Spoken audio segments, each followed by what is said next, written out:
May na-receive tayong question na related sa battery at ang question niya sa atin is kung okay lang daw bang magpalaki ng battery.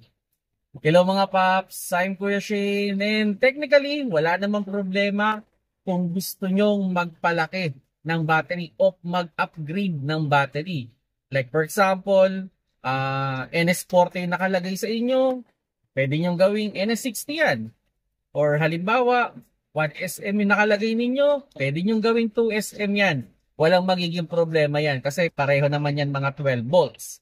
Yun nga lang, okay, ang question natin dyan is kung kasya ba dun sa battery bay. Kasi mahirap naman mag-upgrade, tapos magpo-custom ka pa. Pangit naman yun. Ayun na muna yung tignan natin, kasya ba?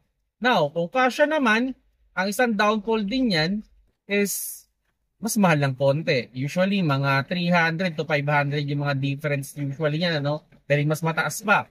Pero ano yung advantage? Isa sa pinakamagandang advantage kung nagpalaki tayo ng battery, aside sa mas malaki yung capacity ng ating battery, on my own experience, mas nagtatagal. Yun yung experience ko. Mas nagtatagal ang battery pag mas malaki, no? Yung in-upgrade mo. So, sabihin natin na i-extend yung buhay ng battery na gamit natin pag mas malaki o in-upgrade natin yung size ng ating battery. So, yun mga paps, no?